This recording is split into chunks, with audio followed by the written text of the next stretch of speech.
Well, the president toured our southern border near McAllen, Texas today, and again made the case for his wall on day 20 of the second longest shutdown in government history. He also attempted to clarify that major campaign promise he made that Mexico would, fill in the rest, pay for the wall.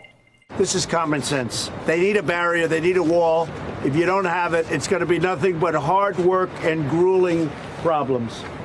And by the way, and death, a lot of death. When I say Mexico's going to pay for the wall, do you think they're going to write a check for $20 billion or $10 billion or $5 billion or 2 cents? No, they're paying for the wall in a great trade deal. Well, that makes this a problem. A memo the Trump campaign sent to the Washington Post detailing their plan for Mexico to, quote, make a one-time payment of $5 to $10 billion for the wall. And then there's the stuff he said from the campaign that simply will not go away. So a lot of politicians said, you can't get Mexico to pay for the wall. I said, oh, it's going to be so easy. Going to be so easy. The American people will not pay for the wall. Watch this. Wait, watch this. Are you guys ready for it? Who's going to pay for the wall? And by the way, 100%. You know, the politicians say they'll never pay. 100%. They're not going to write us a check, but they'll pay in one form or another. They may even write us a check by the time they see what happens. So there's that. The president also said today if there's no compromise with Democrats, he would likely declare a national emergency to get his wall built. Today, our own Courtney Kuby and Julia Ainsley report Trump has been briefed on a plan that would, quote, use the Army Corps of Engineers and a portion of $13.9 billion of Army Corps funding to build 315 miles of barrier along the U.S.-Mexico border. The money was set aside to fund projects all over the country, including storm-damaged areas of Puerto Rico through fiscal year 2020.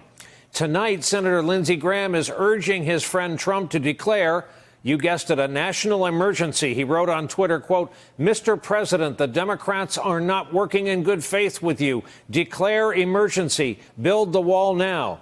Well, with us to talk about all of it, Tamara Keith, White House correspondent for NPR, and Aaron Blake, senior political reporter at The Washington Post. The dramatic reading was my own, Tamara, but you get the idea. And here we are. The president complained about having to make the trip today. We know from leaks supplied to publications he didn't think he should. That's a tough way to sell something. As we always ask on this broadcast, do you think a single mind was changed? That would be hard to know at this point, but probably not. People are pretty well in their corners with, a little bit more than 50% of the country thinking that the shutdown is a bad idea and blaming the president, and about 30% blaming Democrats. And those are the same 30% that are always with President Trump, no matter what. And he, in many ways, was speaking to his audience. How do you know? Because while he was there, along the southern border, he did an interview with Sean Hannity that aired on Fox tonight. The Fox audience is just as important for President Trump as the American people as a whole. He has to prove to them that he really is fighting for the wall, that he isn't giving up on it, as it seemed like he was doing before the shutdown began. But how he gets out of it and declares victory, that's the part that, we aren't quite there yet. Hey, Aaron, all of our viewers are probably wondering some form of the same question. Can he do that? Can he declare a national emergency? What happens then? You want to take a swing at that? Yeah, so I think there's been a lot of focus on the narrow question of whether this constitutes an emergency. And the reporting that I've done actually finds that maybe misses the point a little bit.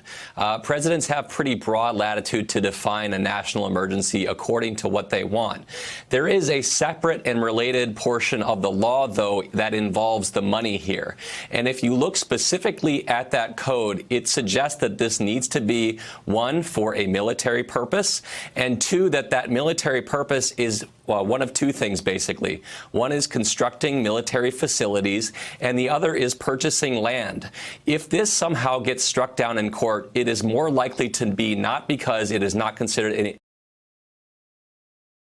a wall would not be considered a military facility or the purchase of a land. Now, we can get very creative with the legal, technical legalese here, but that's really what this is going to be about. And that's not clear that the president can do that beyond saying that this is technically an emergency and then going from there. Hey there, I'm Chris Hayes from MSNBC. Thanks for watching MSNBC on YouTube. If you want to keep up to date with the videos we're putting out, you can click subscribe just below me or click over on this list to see lots of other great videos.